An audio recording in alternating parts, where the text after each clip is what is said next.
2021 has been an awesome year for the Nintendo Switch. While the year prior, releases were a bit sporadic at times, 2021 has been the year of plenty.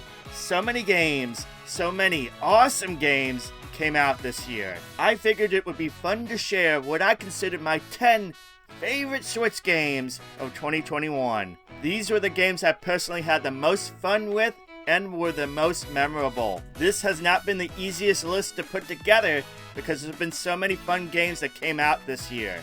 This is my personal list, and I definitely want to hear yours too, so make sure to put them down in the comments down below.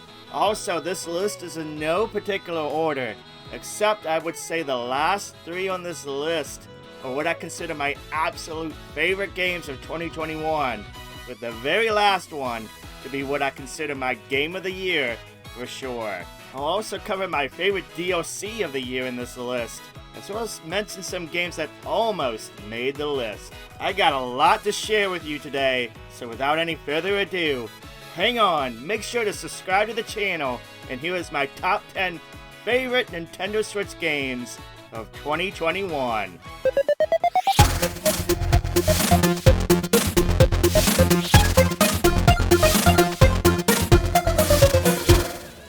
I'm kicking off this list with some arcade racing goodness. I was a fan of the Cruisin' series on the N64 and in the arcades when I was a kid.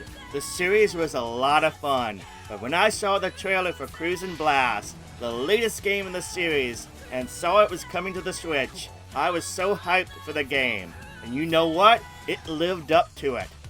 It's fast, over the top, and just in your face with craziness. This is one of my favorite racing games on the Switch. It even has split-screen multiplayer. The only downside is it doesn't have online. I really wish it did, but even with that, I still had loads of fun. I keep coming back to this game. If you love racing, if you love arcade racing, you need to have this on your Nintendo Switch. The Switch had lots of RPGs come out on it this year, especially JRPGs. And we got a special treat in Monster Hunter Stories too. What really makes this stand out to me is how they take a series like Monster Hunter and somehow they made it fit perfectly in a JRPG monster collecting format. It takes everything you know and love about Monster Hunter and somehow Capcom just made it work. I really appreciate the battle system, the animated team-ups and attacks in this game, and the ability to team up or compete against other players. There's a lot of online multiplayer that can be done with other players, which is just something you don't see much from RPGs these days. And the monster collecting, there's a depth in stats and abilities you can give your monsters that go above what you normally see in monster collecting games. It's just a quality RPG that really stands out to me and is one of the best games from 2021. Mario Party Superstars was one I was really debating on putting on this list for the longest time, but it really came down to a couple of things to me. They finally done away with some decisions that really took away from what made this series great. All those silly gimmicks that was holding the series back are gone. It's also a bit of a remaster of sorts of previous N64 boards and past minigames from the entire franchise. It's kind of a greatest hits when you think about it.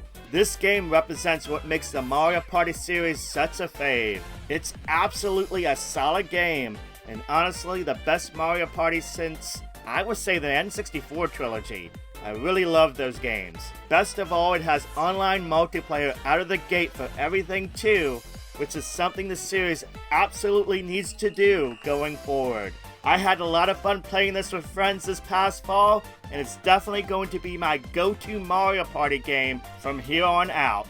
Just like the previous game on this list, Super Monkey Ball Banana Mania is a return to its best self. It's a remake of the first 3 Super Monkey Ball games, and includes a bunch of multiplayer and party games from those games too.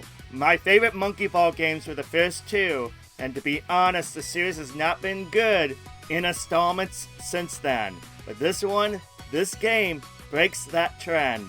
This is definitely the best one since those first 2 games. It's not perfect, there are some flaws, but I really had a lot of fun playing the game overall. Again, it's a return to everything I loved about the games on the GameCube. This game just brings a smile to my face. I loved all the extra additions and unlockables and different characters. It's one I'll be revisiting again and again in the future for sure to get my Super Monkey Ball fix. Now if they could just fix Monkey Target. This next game is one I feel some might have forgotten about because it got released very early on in 2021. And that game is Super Mario 3D World plus Bowser's Fury. The original Super Mario 3D World was one of my favorite Wii U games. Here it got a bit of an update. It plays much faster. The character speed has been increased greatly from the original release. There's also been some minor changes to overall improve the game experience. But this was an awesome game to begin with. The levels and gameplay are so well done, and it's honestly a very good game to play with friends in local multiplayer. But what really makes this stand on this list is the addition of Bowser's Fury, which is much shorter, but oh, is it so sweet. The open world gameplay from Bowser's Fury is something I would really love to see in a full-fledged game for the Switch. And it's so beautiful too. This was a great two-part package that was a treat for myself on the Nintendo Switch this year. We're going to take a small break since we're halfway through the list and talk about what was my favorite DLC this year for the Nintendo Switch. And that DLC was Animal Crossing New Horizons Happy Home Paradise. Most people know that Animal Crossing New Horizons was my favorite Switch game of 2020, and us Switch players got treated to an expansion that honestly went above and beyond what I thought they would do for the game. This DLC is basically Happy Home Designer 2, a sequel to the 3DS game, but instead of being a standalone game, it's inside the main game and fully a part of everything. You are able to design homes, get loads of new items, and it really expands and makes the game so much more bigger. When you couple it with the humongous 2.0 update, it has made Animal Crossing New Horizons so much better than it was before.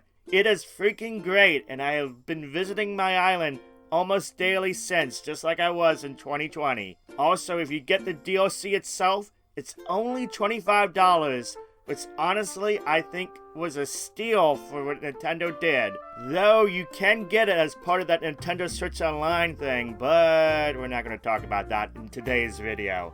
Now, continuing on with the list, the next one might be a bit of a shocker. Honestly, when Mario Golf Super Rush got released this past summer, while it was fun, it was lacking a bit, and it would not have made this list in that state.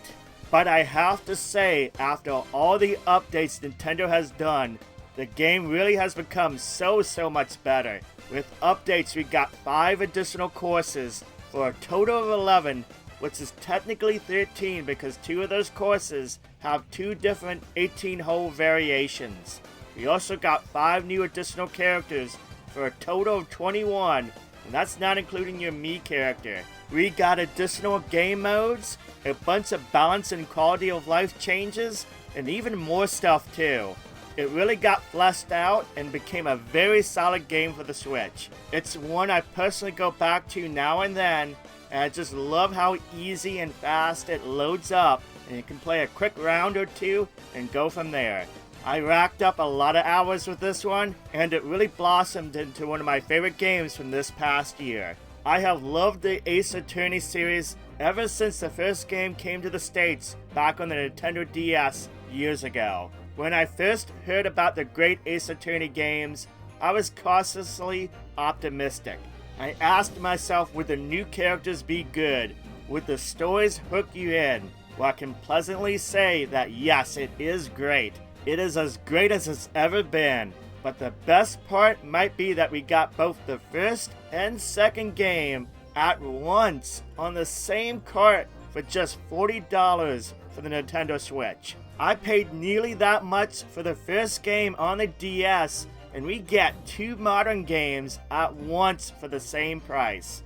I love the new updated gameplay too, and the characters are pretty endearing. If you like visual novels that force you to think, or you like detective-style games but want to laugh out loud, the Great Ace Attorney Chronicles is a must-get. It's been so much fun going through these cases, and these two games are pretty meaty. It'll take you a long while to finish, so you'll get your money's worth, but the game really keeps you interested for the whole length of it.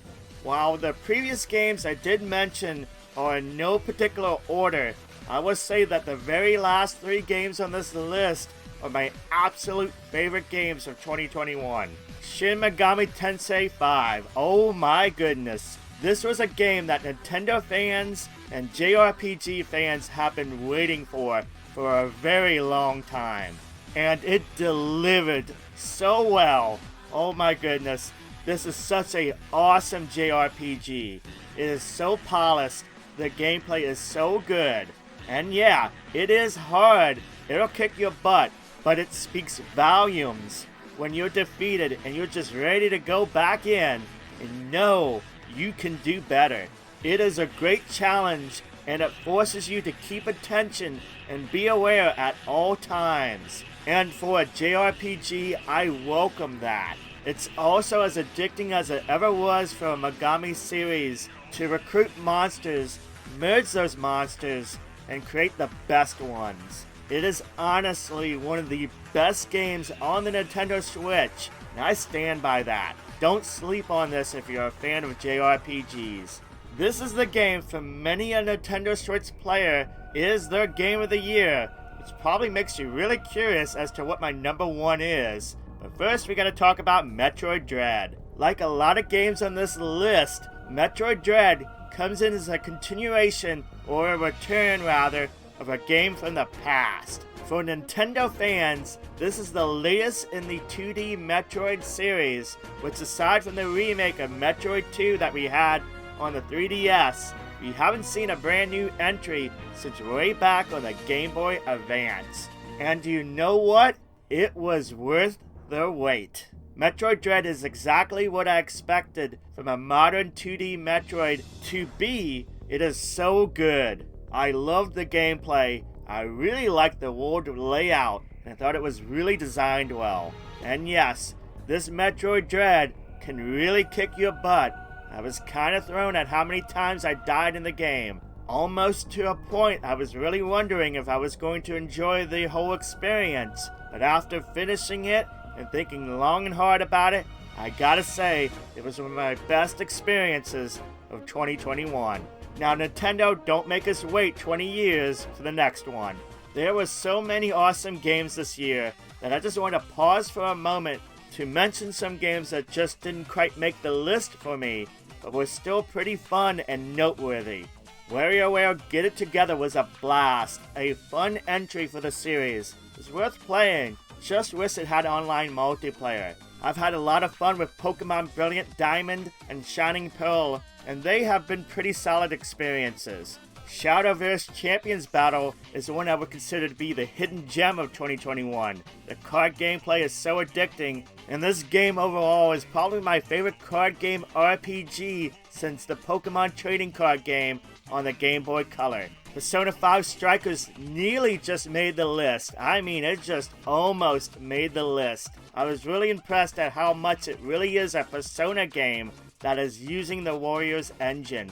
It plays so well and fast. My only critical part of the game is that sometimes it's a story that gets a little too wordy. And what I mean by that is sometimes I feel like they could have gone straight to the point in some areas. But overall, it's still great fun. And finally, Ys 9 and Chris Tales, those were some fun RPGs that I played this year. But with that all said, it's time for my number 1 game of 2021. Yes, Monster Hunter Rise is my favorite Nintendo Switch game of 2021. I have over 250 hours in this game this year alone, and I have enjoyed every second of it. I've been a long-time Monster Hunter player ever since the first entry back on the PlayStation 2, and this release for the Nintendo Switch is the best it has ever been. It is faster. New gameplay mechanics like the wire bug make the combat better than it's ever been. The monsters, the missions, the multiplayer. This might be the best multiplayer game on the Switch. And speaking of the multiplayer, it's so good. I have played with people from Japan, Australia, part of the US, all at the same time, and I haven't had a hitch at all during gameplay. I love all the weapons. I love how they keep posting new missions each week, and those collaborations too. It is my favorite Monster Hunter game, period. And if you've ever been curious about playing a Monster Hunter game, this is the one to get. PC players, you're getting a real treat next year when this comes out. And best of all, a huge expansion is coming out next year. Looks like I'm still going to be playing lots of Monster Hunter Rise in the next coming year. This is truly my favorite game of 2021. There you go, that is my top 10 favorite games of 2021 for the Nintendo Switch. You've heard mine, now I'm curious to know what yours are. Let me know in the comments down below. I really want to see them. With so many good games out this year, I'm sure there's going to be some differences. And you know what? That's awesome. We are truly in one of the best gaming periods. And it looks like 2022 is shaping up to be really good too. I am so ready. If you liked the video, give it a thumbs up. It lets me know that you appreciate it. And if you're not a subscriber, well, you're missing out. I post a bunch of videos each and every week, very often on the Nintendo Switch, and you wouldn't want to miss a single one. And speaking of subscribing, I want to take a moment to thank you all sincerely for subscribing and watching these videos this past year. This channel is now over 1,000 subscribers already, and I'm really looking forward to the coming year for this channel. I got lots of fun videos planned for you guys. I also want to take a moment to thank the Patreon members. Thank you too for your continued support and helping out this channel. If you would like to additionally support this channel, check out the link on the screen right now. But with that said, thank you for watching, thank you for subscribing, have a wonderful day, and I'll catch you next time.